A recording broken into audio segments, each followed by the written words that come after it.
All right, welcome back to Problem Solver Politics. I am your host, Cardinellis, with Cody the Oracle. Hey, everybody.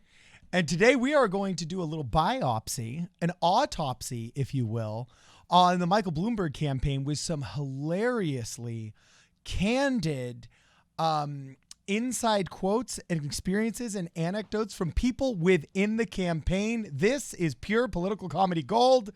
Cody, tell us what's going on. I guess Michael Bloomberg now has been, about a few days since the end of this campaign, under a week. And one thing that stuck out to me, I guess, the biggest part of the Michael Bloomberg experience, aside from the TV and YouTube ads that didn't end, was this really bizarre, weird online social media strategy. And kind of how do you solve the problem of just buying volunteers, basically. He basically paid people to be volunteers. Other campaigns didn't. So I want to walk back and go to, now it was the night of January 14th, the first debate in January, I believe. Either way, it was, I think, one of the last debates Michael Bloomberg would ever miss. And anyway, he decided his strategy would be to get attention on social media. So this was the first time I noticed something weird was going on in this whole Michael Bloomberg 2020 thing. Because this is not what late 70s. He's worth $50 billion, former mayor of New York. It's kind of weird and embarrassing, I would say, for this to happen. So as the campaign went on and more came out, spoilers, it turned out that it wasn't Mike Bloomberg behind any of this. And he was paying a bunch of people on a bunch of different things to be his, I guess, social media ground game, because nobody actually cared about him. So in the time since this campaign has ended, there's actually been a few articles that have came out, if you mentioned. I thought it'd be fun to go through those and just take a look at what happens when you really are just, it's one thing paying people. There's obviously every campaign is staffed with people you pay that are just political, campaign. That's their job. I work for campaigns. I don't believe in all of them, but I work for them. They're like attorneys, right? I don't necessarily have to believe my client is in the best faith necessarily. Maybe some will, but you get my point. It's they're employees. But there's also a lot of people in the campaign that are actually believers who volunteer. There was very little actual Mike Bloomberg believers, so we kind of had to find him another way. So this was a funny article. Just a couple things I want to go through. First one, some 538 came out. I think, was it today? Interesting, still coming out, about a teen influencer. This kid was 18 years old, I think, when they started working for the Michael Bloomberg campaign. And just some of the weird... Now, this one is more of... We're going to start here. We'll get to the funnier stuff later. But this is just more of the kind of basic, more boring infrastructure failures of the campaign. But there's a couple things that stood out. This is my favorite, though. I think this kind of sums up... This sums up a lot of young people just working for the first time outside of, the minimum wage grind. He has a quote from the individual. He said, "I also work as a tutor and I get paid minimum wage, so I'm used to long hours and low pay. I was severely overpaid for what I actually did.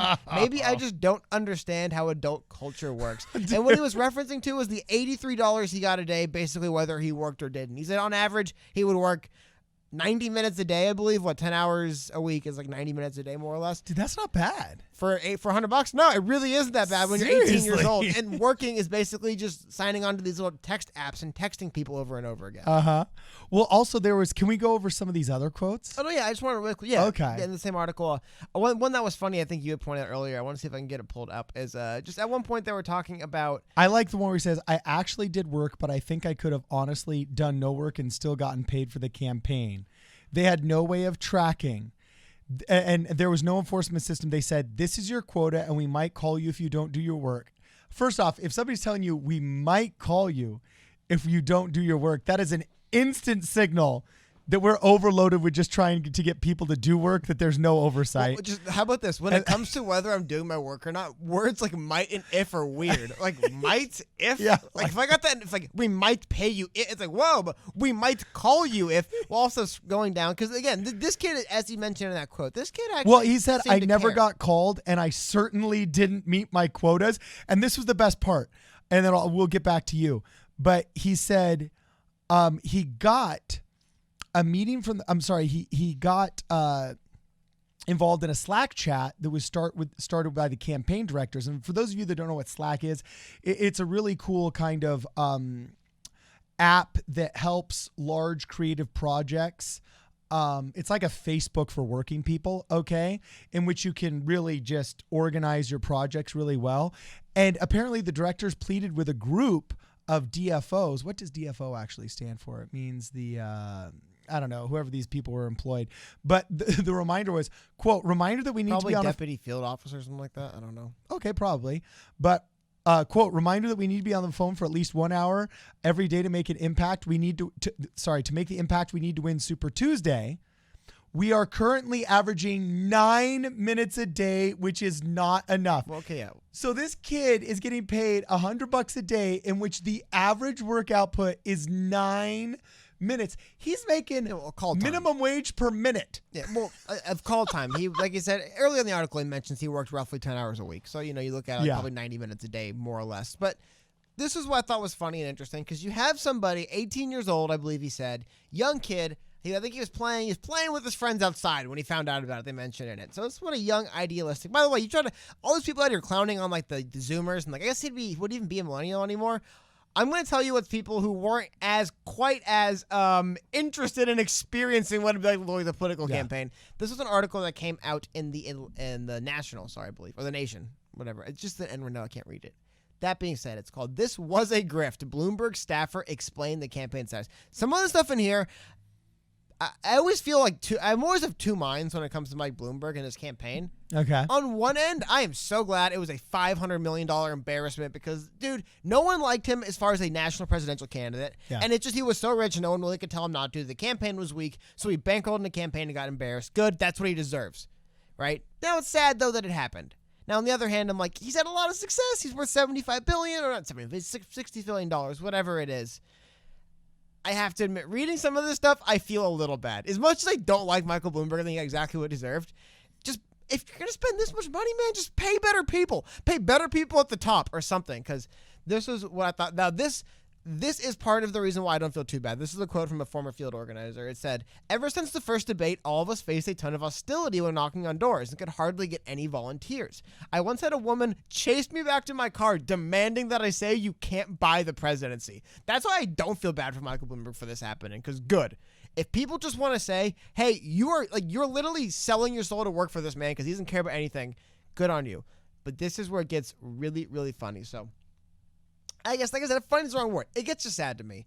Right now, a lot of staffers, I want to get through the article because a lot of staffers mention during the debate, whenever Warren would tear into Michael Bloomberg, that was basically, it is funny too. I guess I don't want to get too far ahead into thinking about some of the stuff people are doing. I just, looking ahead, we talked about it in the previous video. There's an LA Times article we're going to look at. There was people that were basically like texting people like, oh, vote for Mike. Mike's the great. And then they'd clock out and text their friends back and say, don't vote for him. Vote for Bernie. I'm lying. It was that weird, but it really was, man, the first debate. The first debate when he went up there and got owned by Elizabeth Warren, that was where all like I said, the first person said that's when they noticed it turning bad. People mentioning it was basically, you could tell that was the end. I had to organize a debate watch party. The whole bar was full of Bloom bros. Kind of sad his campaign didn't live long enough for Bloom bro to ever catch on, Yeah. You could just feel everyone getting silent and awkward whenever Warren tore into Bloomberg. It is kind of funny. That's basically all Elizabeth Warren did. She hung in just long enough to ruin Mike Bloomberg and then left. So she's like, well, you like sports analogies, but you know how sometimes when I was a kid, I was a ball boy for the Clippers, and I remember there was an incident in which I met Charles Barkley because he was too good to play against the Clippers. This is back when the Clippers sucked. You know what I'm saying? And they actually didn't play him because they said it's not even worth the risk of injury. You know what I'm saying? To put our star players out there, because even though we know they can't win, they are capable of injuring us. Right. And so Elizabeth Warren kind of was that, you know what I'm saying? She was the spoiler team that was not at all capable of winning, but she was capable of injuring. And as she went down, she's like that villain in the movie that as they fall into the lava pit, no, they grab somebody and pull him down with them. You know what I'm saying? That was Elizabeth Warren. Any chance I have to compare Elizabeth Warren to a evil villain in a movie, I'm down. See, I don't know why you don't like her that much. I was thinking, you know what? People that are clowning on her saying, oh, what kind of progressive is Warren? She should have backed Bernie. Maybe Elizabeth Warren, her view of being a progressive is just getting the billionaire out of the race. And she's like, hey, my work here is done. I made sure the billionaire can buy the White House, but I don't care. I drop out now. I don't know. I just think it's up there. But this was the interesting thing I thought. It's one thing if the people, because I believe, by the way, like the door knockers, like people just canvassing on the ground and stuff are getting $2,600 a month to work for Bloomberg. paying people that are like field organized. Listen to this. At our first office meeting, my director said, we don't need to canvas. We can just make calls, right, guys? And everyone was like, yeah, that's sensible. That's what I feel bad about, man. Pay better people or do that. At least have somebody insisting that people are making the calls. And you can have a high churn rate, whatever. But just this notion that he paid a bunch of people that took his money. I mean, one campaign official said with a quote for the headline, most people knew this was a grift. I mean, yeah. Like, just why... How Michael Bloomberg was so arrogant and like he just big head. He didn't realize this is what was going on. He was paying a bunch of people who didn't. Like, he never once went up to a field office and didn't realize, wow, none of these people care about me at all. All of them are just taking my money. They're taking me for a ride. They have been this entire time. I guess to him, he's like, whatever, because listen to what one person at the bottom said. Yeah, maybe that much money, this is why he felt different. Well, no, this is my favorite quote. While most Bloomberg campaign employees who spoke to the nation recalled being critical of Bloomberg from the very beginning, one was more sympathetic, citing Bloomberg's climate change policies and desire to shrink the Pentagon budget, which is interesting. Very few people bring that up. However, he remarked, the campaign truly made me jaded. I'm never going to sell my soul again. I think that's exactly. That's why I'm saying I'm of two minds now. This is where things get a little bit. LA Times dug up some stories, and this is from a while ago. Not a while, but February. Yeah, we don't want it just to be one article with one motivated. He was still in the race. Yeah. This is what was funny. My favorite moment is still the this is actually my favorite now, is when one organizer put on Instagram, these are different groups. All right, it's a little bit confusing. Well, just get it out a little better. I've done multiple videos on this, so I always forget. But Michael Bloomberg was paying regular field organizers, staffers, people to make phone calls, do text banking, all the stuff every campaign employs fairly regularly. He was just paying more. Now, because of that, he was getting people that didn't care and were just taking his money. Now, he also had another program where he was paying people, I believe, $1,500 a month just to do like texting and social media and like just basically paid shills. Like, text your friends how much you love me. Like, why are you paying me for this? So looking into this is my favorite kind of excerpt from it. And again, it feels kind of, bad clowning on a guy who got embarrassed, but this was something. Someone put on Instagram, who's excited for the debate tonight? Asking your followers to sign up for debate updates for Bloomberg's campaign. The post received 1 like and a comment. I hope you're at least getting paid for this. And I think that is just the death knell where anyone who showed any of Mike Bloomberg's favorite. But here's the problem, I think, and maybe this will be we'll kind of wrap up here. This will be the lasting effect of what I thought. Looking back at what happened when he just paid a bunch of people who didn't care about him but took his money and grifted off of him, I think what it really showed was the biggest thing is, once there's this air or perception that you're paying followers, I agree. If I ever saw somebody just randomly, I like Mike Bloomberg, I would immediately assume they're being paid. Immediately. If we randomly did a video 2 months ago telling you guys to vote for Mike Bloomberg, it would have been right to assume we were getting paid to do it. Like, it never felt like it was possible for there to be organic support. Like, the existence of support almost felt like the existence of some, shady deal going on. And now I do believe in his case that was more or less the case, but I wonder in other instances where maybe it won't be as much like that, if we would see, because do you see what I mean? Like, in that sense where it just feels like I would never believe that anyone really supported him because I knew he was paying people to support him. I would everyone would. Yeah, I mean, ultimately this goes down to exactly what Andrew Yang said when Bloomberg entered the race. That there's just some things that money can't buy. Yeah. And you get this. And I have to eat crow on this one. Okay. I have to eat crow on this one. And I give credit where credit is due and criticism where criticism is due, even if it's upon myself. I repetitively on this show said, don't underestimate the power of money. You know what I'm saying? Even against where you had said this is an absolute sham. And I said, I don't know, man. Like, if he can just survive those debates, don't underestimate the power of money. Now, to a certain extent, I was right. I mean, for heaven's sakes, he's getting like 13% in some of these states.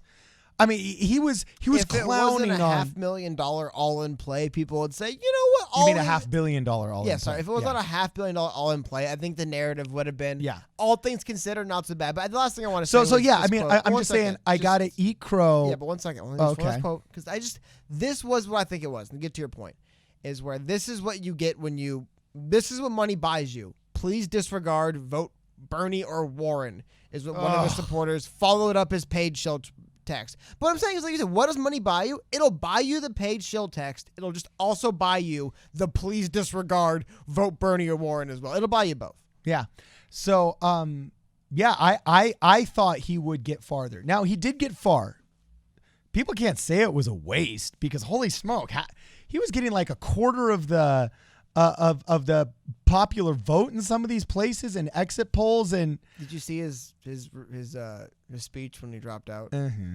He looked devastated. Yeah, I have not seen a person that sad. No, it's like when it was like, bad. Yeah, it it's like was when really you see bad. guys crying on the sideline when they lose the Super Bowl, and it's like, oh man, it's like my dreams. That was a child shattered in front of me. It was like that. I was like, God, this is sad. Yeah, and ultimately, I mean, it goes to show the true motivation. It was power. It wasn't, to be able to represent the people.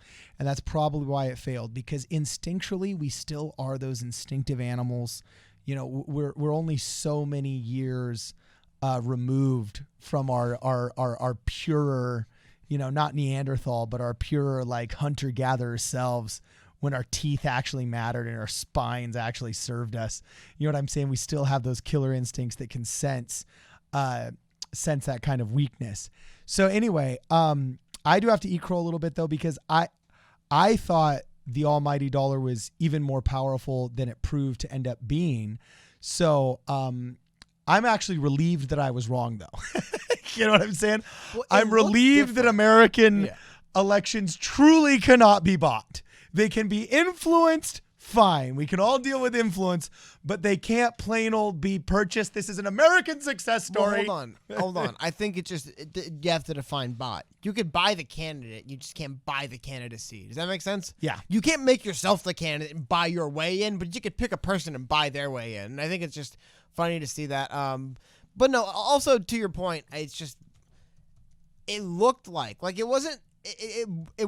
I wouldn't say anybody was foolish. I mean, full disclosure, I thought this as well, to think that maybe Bloomberg could have pulled it off for a while there. I would say after South Carolina, that all changed. When all of a sudden it looked like, nope, everyone's just going to drop out and endorse Joe Biden. That's when it all tilted. But there was a glorious week there Mike Bloomberg will always have, where it really, people were like, oh my God, it's going to happen. He's going to do good in Super Tuesday. They're going to rig it for him with super delegates. Like, there was a week or so where that really was the fear, but no. Okay, well, look at this, bro.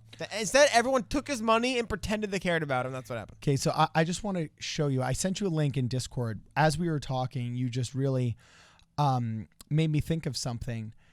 We all know the journalists screwed up and they said, oh my gosh, Michael Bloomberg spent $500 million and there's 330 million people in the U.S. He could have given $1 million to every American. No, actually it would have been like $1. But it did make me think, what are the top 20 charities and what are their budgets? And had he decided not to run and just would have put once he's done paying people out, it looks like it's going to be actually in excess of 500 million. It'll probably be about 600 to 700 million. But either way, it's somewhere around $500 million to slightly over $500 million that he spent on going the presidency. We spent in all of our charities combined, this is how charitable the American people is, $51.5 billion last year. All right. And the largest charity with private donations is United Way at $3.3 billion. Second is Feeding America at $2.5 billion. But now look at some of these other charities that you really start recognizing. Habitat for Humanity only has a $1.4 billion budget. He literally at $700 million. Private donations won't equate exactly to Well, that's what it would have been. If he would have just donated the money he was going to spend on his presidential campaign, he could have rivaled 50% of the budget for the entire national campaign in 1 year of Habitat for Humanities. The YMCA is $1.1 billion. I mean, and you start getting down to the bottom of the list, and look, Planned Parenthood Federation of America literally has a $631 million budget. His entire campaign is all of what we fight over for Planned Parenthood. And you start looking at the Samaritan's Purse, the American Heart Association, $651 million, $664 million. All of Catholic Charities USA, which helps with the domestic needs of all the impoverished from all the donations you get from the Catholics, is $714 million. And the American Cancer Society is at $728. Like, that's how much money he spent and the good he could have done. He could have single-handedly provided all of the good that the American Cancer Society does. I mean, but to be fair, you can make that argument with this, like, why should anyone run for president? They can just donate all their money to charity. Well, yeah, but see, the thing though is that I agree. had it he would been have more better serious spent. and started early, I wouldn't have been making this argument. Because we're not making this argument about Elizabeth Warren, because even though I hated her ideas, she was serious about it and she started early. We're not making this argument Also, about. nobody fundraised near $500 million either. I mean, Okay, that's true, but we're 30 million is a really good quarter for most of these I'm not people. making this argument about the amalgamation of all the candidates that failed, like Amy Klobuchar and Kamala Harris and No, I'm saying I so agree, on and man. so it's forth. Just that, it goes both ways. Like, I agree, he could have definitely donated the money, but at the same time, there's always a sense of like, well, like, do you really need that TV? It's like, well, why do the Lakers like donate their money to the charity? Now with Bloomberg, it's different because it really did feel like a waste of time and a big vanity project, and everyone took him for a ride. It feels a little different, but I don't know. I mean, honestly, I really think that rivaling the American Cancer Society for a year would have been a more positive vanity project because it would not have ended in ignominious failure. You know what I'm saying? It would have bought him a lot of goodwill. Maybe it would have helped him win in 2020. I was about to say, it probably just would have been better to donate $500 million to children's hospitals throughout the United States and have this massive publicity tour and then give $200 million to other Democrats. He already does, though. I'm pretty sure he already does donate hundreds of millions to random charities. That's the only difference. Okay. That's not the reason why there's no way to mitigate this failure. But I'm saying, I get it's a lot of money, but I do think he donates a lot of money to charity as well. I don't like Michael Bloomberg. I'm defending him. I'm just saying, I think the bigger thing is dude, if you're gonna overpay, pay for people that aren't taking you for a ride. Yeah. Just somewhere at the top. You can have people at the bottom taking you, but the people that are decision making, yeah, guys, we don't have to do anything, right? Like the fact that he was in the debate stage once, it was bad, and everyone just gave up, and that was the end. That's what money buys you, man. That's what money buys you. So anyway, let us know what you guys think below. And also, if any of you guys had the opportunity to work for Michael Bloomberg, we would love to get some firsthand knowledge. DM us a tweet, give us a video, send it to problemsolverpolitics@gmail.com. We would love to hear about you and possibly highlight you in another video on the subject or during our live streams. You got to make sure you check out our live streams on Monday and Thursday nights. They are generally, unless there's some kind of other activity during the week. Also, you got to follow us on Twitter at PSP Radio 1, and we're also going to revamp our Facebook page and start cultivating that a little bit more as we have some more time. So make sure you follow us at PSP Radio 1 on Twitter and on Instagram at Problem Solver Politics. And we literally have one last hat. So go to problemsolverpolitics.com if you guys want to pick up our last hat before we start sending out the Hey Everybody shirts or something like that. We'll have some kind of cool, I don't know, members only possibly vote, or maybe we'll just poll our entire audience. Speaking of members only, make sure you join the channel. It's an inexpensive way to keep this content coming without corporate sponsorships. This is Problem Solver Politics. We'll see you in the next video.